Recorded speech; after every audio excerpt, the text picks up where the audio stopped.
പ്രിയമുള്ളവരെ, ഇത് ശ്രീ പത്മനാഭസ്വാമിയുടെ മണ്ണാണ്. ഇതൊരു പുണ്യ ഭൂമിയാണ്. ഇതൊരു പുണ്യ നഗരമാണ്. ചരിത്രമുറങ്ങുന്ന ശ്രീ പത്മനാഭസ്വാമിയുടെ മണ്ണാണ് അനന്തപുരം, അനന്തപുരി.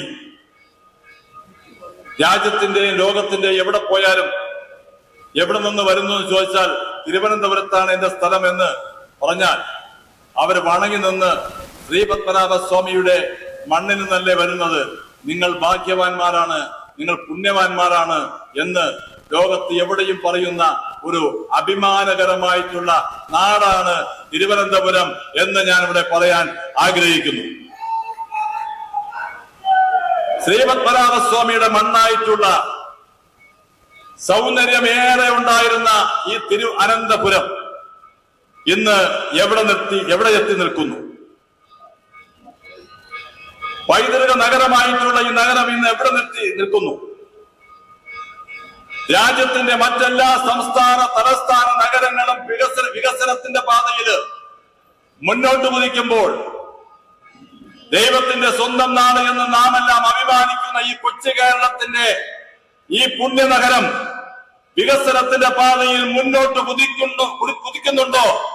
ഇതാണ് ഞങ്ങളുടെ ചോദ്യം. നമ്മുടെ സംസ്ഥാനത്തിന്റെ സംസ്ഥാനമായിട്ടുള്ള തമിഴ്നാടിന്റെ ചെന്നൈ, കർണാടക സംസ്ഥാനത്തിന്റെ തലസ്ഥാനമായിട്ടുള്ള ബാംഗ്ലൂർ, ആന്ധ്രാപ്രദേശത്തിന്റെ ഹൈദരാബാദ്, ഇങ്ങനെ തുടങ്ങി നമ്മുടെ തെക്കേ ഇന്ത്യയിലെ സംസ്ഥാനങ്ങളുടെ തലസ്ഥാന ജില്ലകൾ എടുത്തു നോക്കുന്ന സമയത്ത് അതിന്റെ 4% വികസനം നടത്താൻ സമർപ്പിക്കാൻ ഇവിടെ മാറി മാറി ഭരിച്ചവർക്ക് സാധിച്ചിട്ടുണ്ടോ എന്നാണ് BJPയുടെ ജില്ലാ കമ്മിറ്റി ഇവിടുത്തെ നാട്ടുകാരോടും വോട്ടർമാരോടും ചോദിക്കുന്നത്. ഇവിടുത്തെ CPM-കാരോട് ചോദിക്കുന്നു, കോൺഗ്രസുകാരോടും ചോദിക്കുന്നു. ഈ നഗരം എന്ത് വികസനമാണ് നടന്നിട്ടുള്ളത്? ശ്രീ പത്മനാഭസ്വാമി ക്ഷേത്രത്തിന്റെ തിരുവറ്റമായിട്ടുള്ള കിഴക്കേക്കോട്ട വികസനം ഇന്ന് സാധ്യമായിട്ടുണ്ടോ? 10-15 വർഷങ്ങൾക്ക് മുമ്പ് സംസ്ഥാന സർക്കാർ കിഴക്കേക്കോട്ടയുടെ വികസനത്തിന് വേണ്ടിയുള്ള പദ്ധതികൾ ആവിഷ്കരിച്ചതല്ലാതെ ഒരു ഇഞ്ച് മുമ്പോട്ട് പോകാൻ നിങ്ങൾക്ക് കഴിഞ്ഞിട്ടുണ്ടോ? ചോദ്യം CPM-നോടും കോൺഗ്രസിനോടാണ്. കഴിഞ്ഞിട്ടില്ല. ഈ പൈതൃക സ്വത്തുക്കളെ സംരക്ഷിക്കാൻ കഴിഞ്ഞിട്ടുണ്ടോ?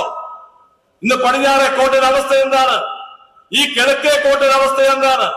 വടക്കേക്കോട്ടയുടെയും തെക്കേക്കോട്ടയുടെയും സിംഹക്കോട്ടയുടെയൊക്കെ ഈ പൈതൃക സ്വത്തുക്കൾ തകർന്നു പോകുന്ന അവസ്ഥയിലേക്കാണ് ഈ തിരുവനന്തപുരം കൊണ്ട് എത്തിച്ചിരിക്കുന്നു.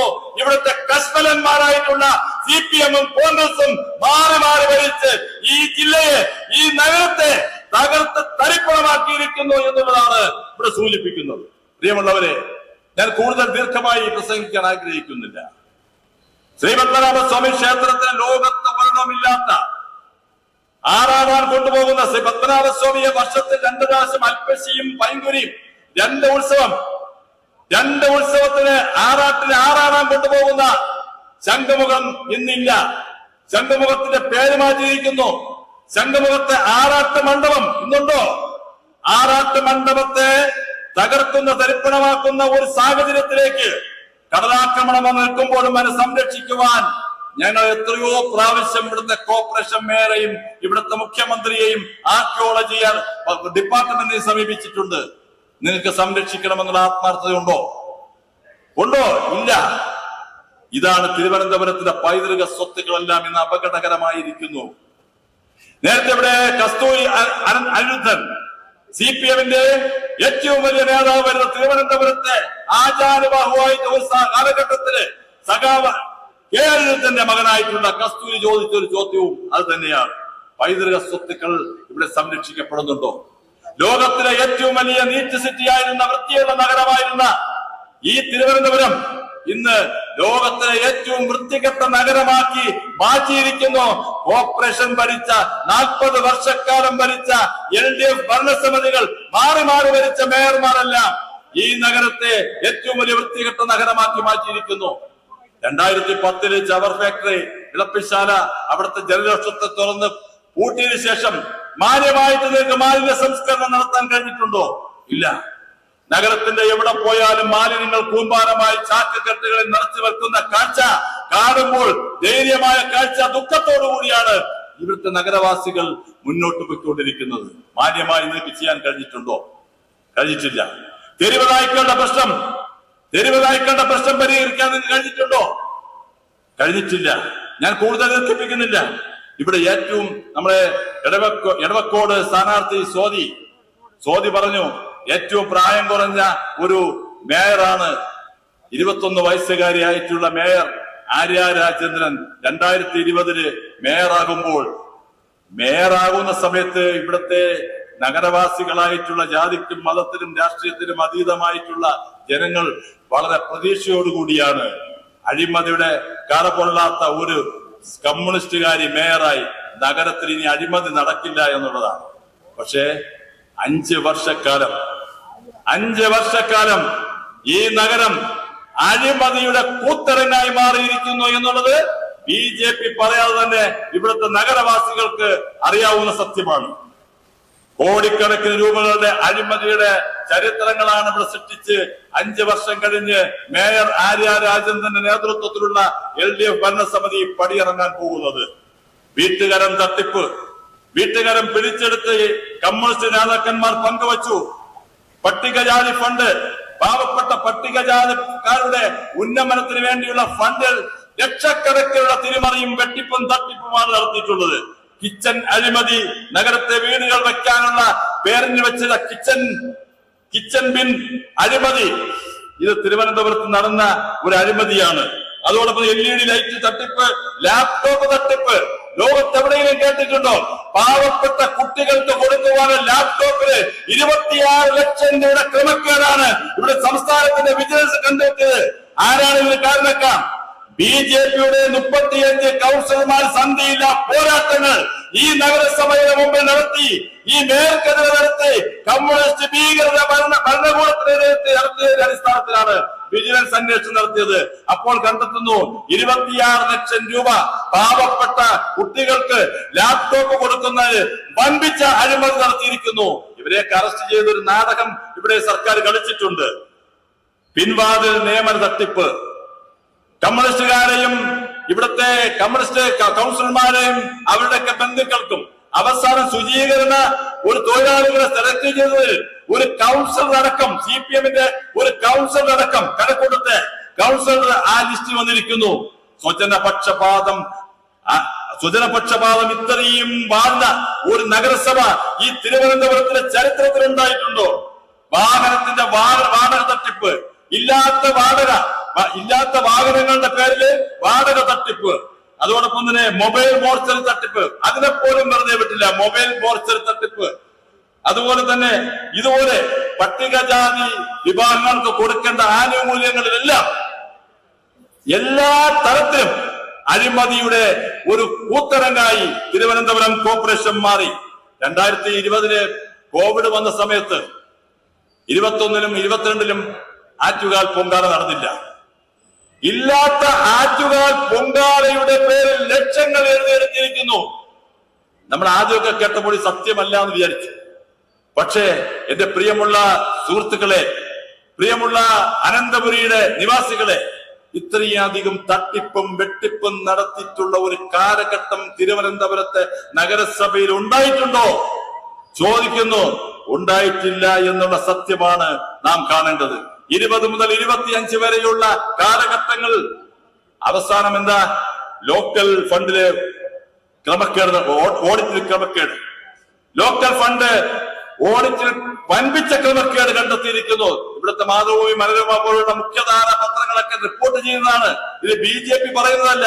പ്രിയമുള്ളവരെ, ഞാൻ ഈ അഴിമതികളുടെ കഥകൾ, ഈ അഴിമതികളുടെ യാഥാർത്ഥ്യങ്ങൾ പറയാൻ നിന്നാൽ ഈ കൺവെൻഷൻ ഇനി അർദ്ധരാത്രി മുതൽ നാളെ വരെ നീണ്ടുപോകേണ്ടതിനെ കൂടുതൽ അങ്ങോട്ട് കടക്കാൻ ആഗ്രഹിക്കുന്നില്ല.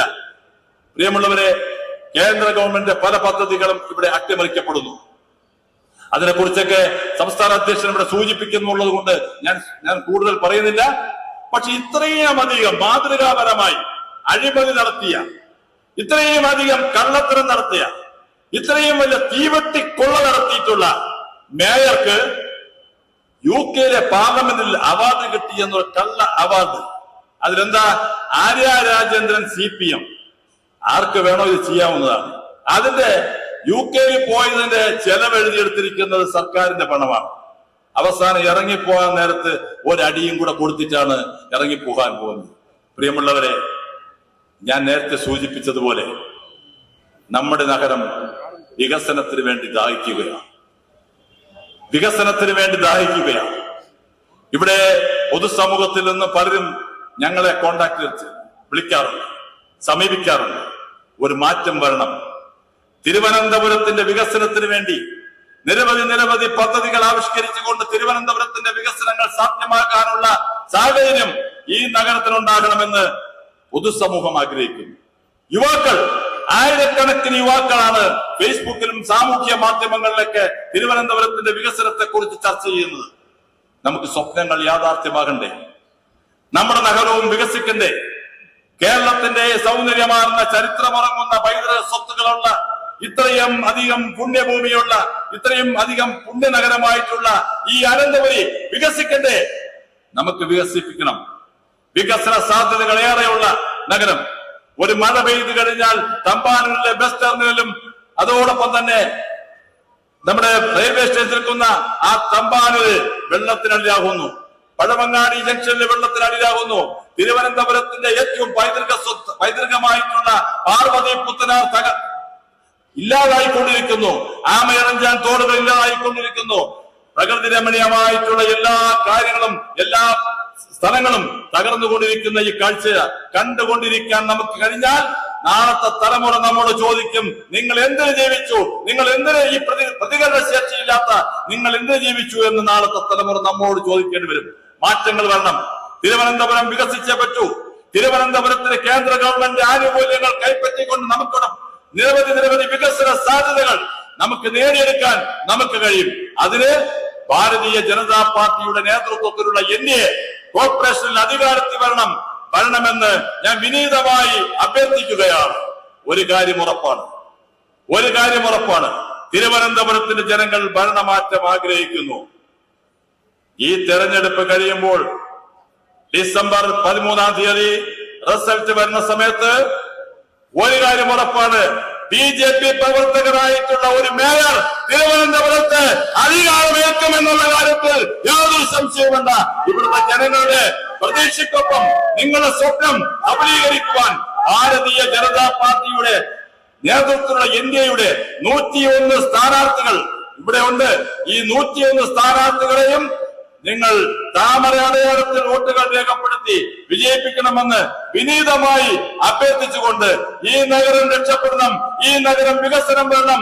തിരുവനന്തപുരം ലോകത്തിലെ ഏറ്റവും വലിയ നഗരമാക്കി മാറ്റാൻ നരേന്ദ്രമോദിജി എന്ന വ്യക്തിയുടെ നമ്മുടെ പ്രധാനമന്ത്രിയുടെ ഇടപെടൽ നേരിട്ട് വരുവാനുള്ള അവസരം നമ്മളെല്ലാവരും അവസരമുണ്ടാക്കി എടുക്കണമെന്ന് മാത്രം പറഞ്ഞുകൊണ്ട് എന്റെ അധ്യക്ഷ പ്രസംഗം നിർത്തുന്നു.